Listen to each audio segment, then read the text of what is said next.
안녕하세요. 자, 우리는 고소를 보고 있습니다. 이번 3강은 53번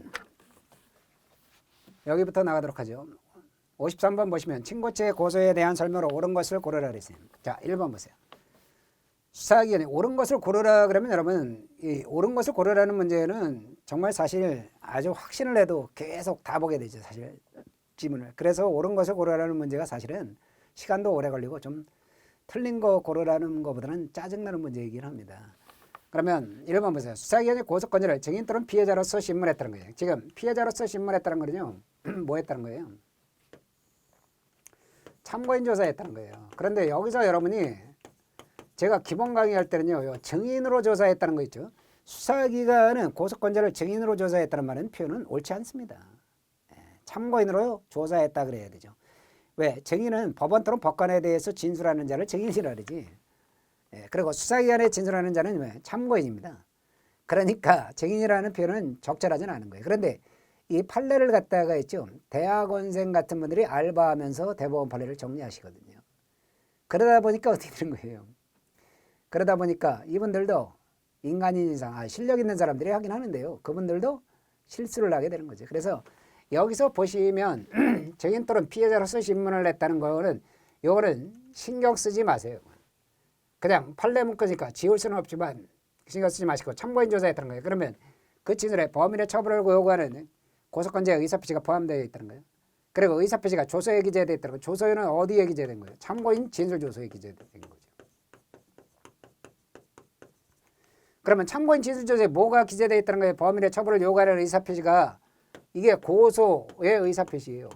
고소의 의사표시가 참고인 진술조서에 기재되어 있다는 거죠. 그러면 자, 이 구술에 의해서 고소를 받은 경우는 수사기관이 고소를 받은 경우는 어떻다는 거예요?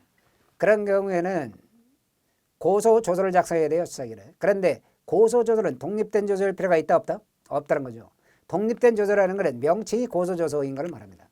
그런데 명칭이 고소조서는 아니지만 참고인 진술조서에다가 뭐 한 거예요? 뭐 고소한 내용이 기재되어 있다면 그런 독립된 조서는 아니에요.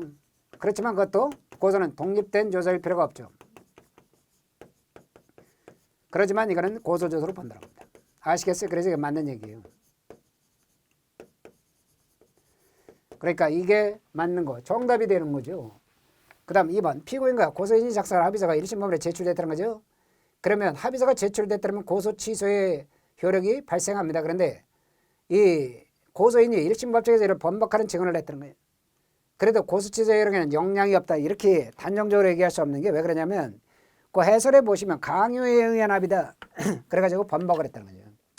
강요에 의해서 이게 합의라는 이유로 강요에 의해서 합의됐다는 이유로 번복을 했다면요. 그럼 뭐로 보는 거예요? 그런 경우는 내가 이제 피해자가 있죠.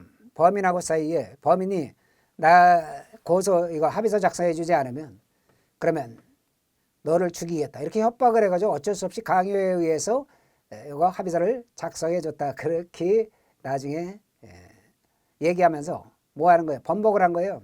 고소 취소에 대해서 번복을 한 거예요. 그러면 그런 거는 고소 취소로 보지 않고 처벌을 원한다는 의사표시로 보는 거예요.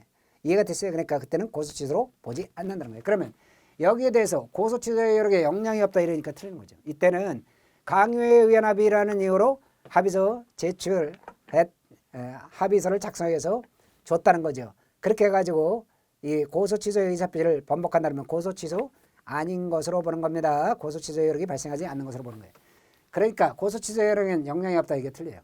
3번 친고죄에서 적법한 고소가 있었는지는 엄격한 증명의 대상인가요? 소송법적 사실로 자증의 대상이죠. 자유로운 증명의 대상이에요. 그러니까 엄격한 증명이 틀렸죠. 자증의 대상이고 일체의 관계에 있는 일부에 대한 고소 여론은 일체 전부에 미친다는 거예요. 이게 바로 뭐야? 객관적 불가분의 원칙이죠. 네, 그래서 뒷부분은 맞지만 이게 자유로운 증명의 대상이기 때문에 틀렸고요. 4번 고소는 1심 판결 선고 전까지 취소할 수 있는데 상소심에서 2심, 3심에서 1심 공소기각 판결을 파기하고 1심으로 환송을 했다.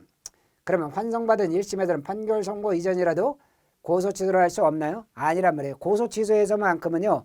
상소심에서 파기환송돼서 들어와서 1심으로 들어왔잖아요. 그러면 지금 요 1심 공소기각 판결을 파기했다면 이거 날라가 버린 거예요. 파기는 깨서 없애버린 거죠.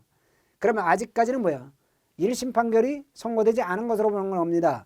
자, 고소 취소해서만큼은요. 상소심이 1심 공소기각 판결을 파기했다는 건 1심 공소기각 판결이 날라갔다는 거예요. 없어졌다는 겁니다. 그러면 1심 판결이 없어졌으니까 1심 판결 선고 전이라고 보는 거예요.